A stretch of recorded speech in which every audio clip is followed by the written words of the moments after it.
भी टेलीस्कोप की मदद से रात के आकाश को देखा होगा तो अलग अलग तरीकों के स्टार्स को जरूर ऑब्जर्व किया होगा। उन्हें देखकर लगता है जैसे हर एक स्टार एक दूसरे से कहीं ज्यादा दूर स्थित है, लेकिन असल में आधे से ज्यादा स्टार्स दो या उससे ज्यादा के स्टार सिस्टम में जुड़े होते हैं और एक दूसरे को ही ऑर्बिट करते रहते हैं। इन मल्टीपल स्टार सिस्टम्स में सबसे कॉमन है बाइनरी स्टार सिस्टम। इसमें दो स्टार्स एक दूसरे को ऑर्बिट कर रहे होते हैं। ये स्टार्स कई सारे रूपों में आते हैं जिनसे वैज्ञानिक इन्हें पहचानते हैं। कुछ लोगों का तो ये तक मानना है कि हमारा सूर्य भी एक बाइनरी स्टार सिस्टम को फॉलो करता है। बाइनरी स्टार्स बेसिकली दो स्टार्स होते हैं जो एक कॉमन सेंटर ऑफ मास को ऑर्बिट करते हैं। इन स्टार्स में जो तारा सबसे ज्यादा ब्राइट होता है उसे प्राइमरी स्टार कहा जाता है। वहीं जो स्टार थोड़ा मध्यम ब्राइटनेस का होता है उसे सेकेंडरी स्टार कहा जाता है। प्राइमरी को ज्यादातर स्टार ए नाम से और सेकेंडरी को स्टार बी नाम से डिनोट किया जाता है। कुछ ऐसे बाइनरी स्टार्स भी हमने खोजे हैं जिनकी ब्राइटनेस ऑलमोस्ट इक्वल है।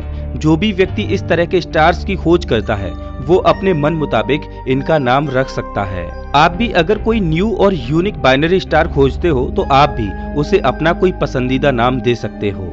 शायद इसीलिए भी आपने देखा होगा कि स्टार्स के प्रेमी अपने घर के टेरेस पर टेलीस्कोप लगाते हैं। वो ऐसे ही यूनिक स्टार्स खोजना चाहते हैं और उन्हें अपना नाम देकर अमर होना चाहते हैं। बाइनरी स्टार्स को हम उनके ऑर्बिट के बेसिस पर अलग अलग क्लासिफाई कर सकते हैं। पहले टाइप के तारे हैं वाइड बाइनरीज। इन स्टार्स के ऑर्बिट कुछ इस तरह से होते हैं कि ये दोनों ही तारे एक दूसरे से बहुत दूर रहते हैं। ये दोनों ही स्टार्स एक दूसरे से अलग अलग होकर रिवॉल्व करते हैं और कोई स्टार दूसरे स्टार पर इम्पैक्ट नहीं करता। माना जाता है कि कभी इन स्टार्स के सिस्टम के पास एक तीसरा स्टार भी था जो इन दोनों स्टार्स को दूर दूर रखता था, लेकिन फिर बाद में वो इस सिस्टम से जबरदस्ती बाहर निकल गया और इन दोनों स्टार्स को और बाहर की तरफ पुश करके चला गया। दूसरे टाइप का सिस्टम है क्लोज बाइनरीज। क्लोज बाइनरीज में रहने वाले स्टार्स एक दूसरे से क्लोज होते हैं और एक दूसरे से अफेक्ट होकर रिवॉल्व करते हैं। जैसे कि ये स्टार्स अपने मास को एक दूसरे में ट्रांसफर कर सकते हैं। मोस्टली देखा जाता है कि इस सिस्टम में प्राइमरी स्टार अपने सेकेंडरी स्टार के मास को चुरा लेता है। कभी कभी तो इन प्राइमरी स्टार्स का ग्रेविटेशनल फोर्स इतना ज्यादा होता है कि वो सेकेंडरी स्टार को पूरी तरह से अपने अंदर समा लेता है। बाइनरी स्टार्स की एक और खास बात ये है कि उन्हें टेलीस्कोप से कैसे खोजा गया है उस बेसिस पर भी क्लासिफाई किया गया है। जैसे कि विजुअल बाइनरीज, ये ऐसे दो स्टार्स होते हैं जिनके बीच की दूरी इतनी होती है कि उन्हें टेलीस्कोप से देखा जा सकता है। इन्हें आप अच्छी क्वालिटी के बाइनोकुलर्स की सहायता से भी देख सकते हैं। मैं आपको बता दूं कि जो स्टार्स आपको आज आकाश में दिख रहे हैं उनमें 5 से 10% के स्टार्स विजुअल बाइनरीज ही होते हैं। कुछ ऐसे स्टार्स भी होते हैं जो टेलीस्कोप की सहायता से बहुत पास दिखते हैं।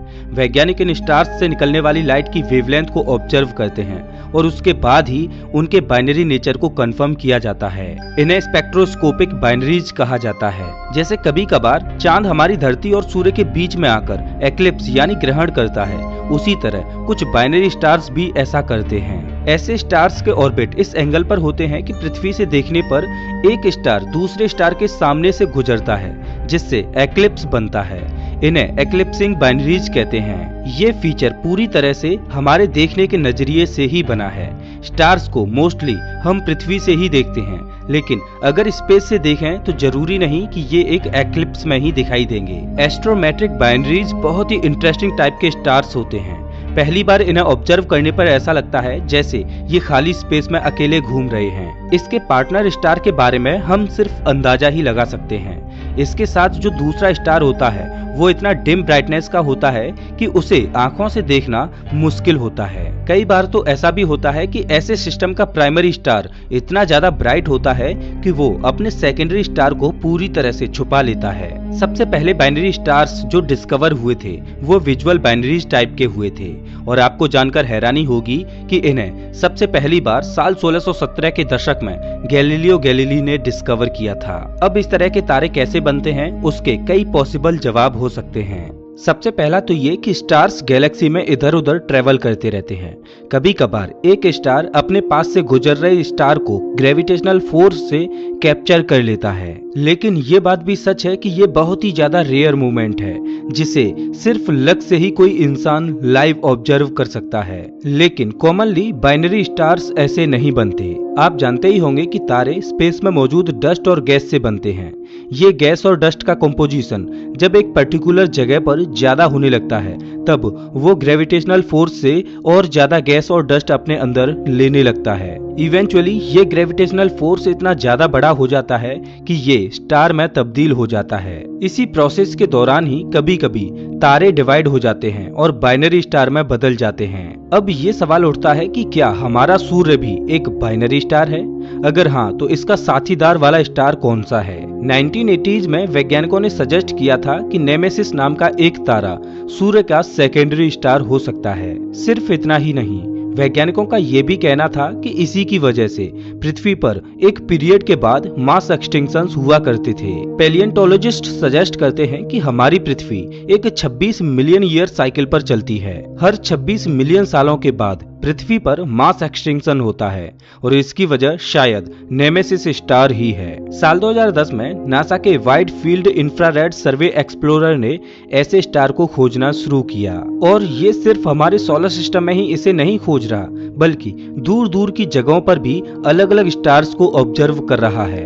बदकिस्मती से अभी तक सूर्य के किसी भी कंपेनियन स्टार को हम खोज नहीं पाए हैं। करीब 980 प्रकाश वर्ष दूर हमें एक बाइनरी स्टार सिस्टम मिला है और उसके आसपास के डस्ट और गैस के स्ट्रक्चर्स इतने ज्यादा बेहतरीन हैं कि पूछिए ही मत। इन्हें स्टडी करके हम ये बता सकते हैं कि कैसे हार्श और कड़े एनवायरनमेंट में भी प्लैनेटरी सिस्टम्स जैसे कि हमारे सोलर सिस्टम का जन्म होता है। करीब 30 सालों से वैज्ञानिकों का एक इंटरनेशनल ग्रुप इन दो स्टार्स को ऑब्जर्व कर रहा है जो एक दूसरे को ऑर्बिट करते हैं। एक न्यू स्टडी कहती है कि इन दोनों स्टार्स के अराउंड में गैस और डस्ट की एक डिस्क है।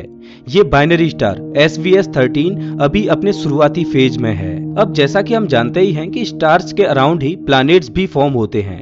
अगर प्लैनेट फॉर्मेशन के मॉडल की माने तो उसका कहना है कि स्टार बनने के बाद जब उसके रिमेनिंग डस्ट और गैस पार्टिकल्स बच जाते हैं तब वो मिलकर प्लैनेट को फॉर्म करते हैं। लेकिन ऐसे ज्यादातर मॉडल्स सिंगल स्टार को लेकर ही बनाए जाते हैं। याद रखिए, हम बाइनरी स्टार सिस्टम की बात कर रहे हैं जो कि दो तारों का ग्रुप है। बदकिस्मती से हम ये नहीं जानते कि इन ट्विन स्टार सिस्टम्स के अराउंड प्लैनेट्स का जन्म कैसे होता है।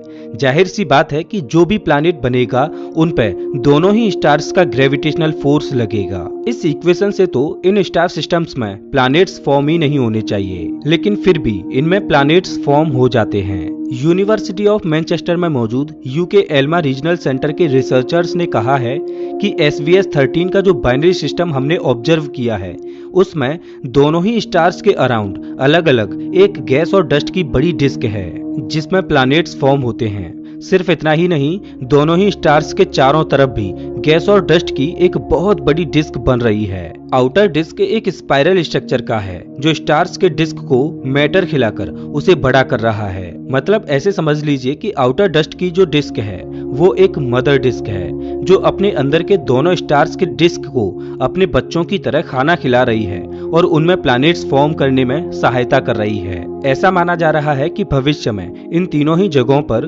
प्लैनेटरी सिस्टम्स फॉर्म होंगे। अब आखिरी सवाल ये बचता है कि बाइनरी स्टार्स की लाइफ साइकिल कैसी दिखती होगी। ये कहना गलत नहीं होगा कि हर एक स्टार अपनी लाइफ में एक रेड जायंट में तब्दील होता है।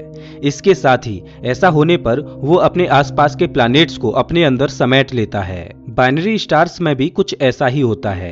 एक या दोनों तारे साथ में रेड जायंट में तब्दील हो जाते हैं। अब जो स्टार पहले रेड जायंट बनता है वो दूसरे स्टार को अपने अंदर खींचकर खा जाता है। लेकिन जब दोनों ही तारे साथ में रेड जायंट बनने लगते हैं तब दोनों ही एक दूसरे के और ज्यादा क्लोज आकर ऑर्बिट करने लगते हैं। वो एक एनवलप बना लेते हैं। पास आने की वजह से दोनों स्टार्स में फ्रिक्शन पैदा होने लगता है जिस वजह से न केवल गर्मी बनती है पर स्टार्स के घूमने की स्पीड भी कम हो जाती है। अब वो एक दूसरे से और ज्यादा टाइट ऑर्बिट में स्पाइरल करने लगते हैं और एक समय ऐसा आता है जब दोनों इस टेंशन को सह नहीं पाते और ब्लास्ट हो जाते हैं। कुछ इस तरह से बाइनरी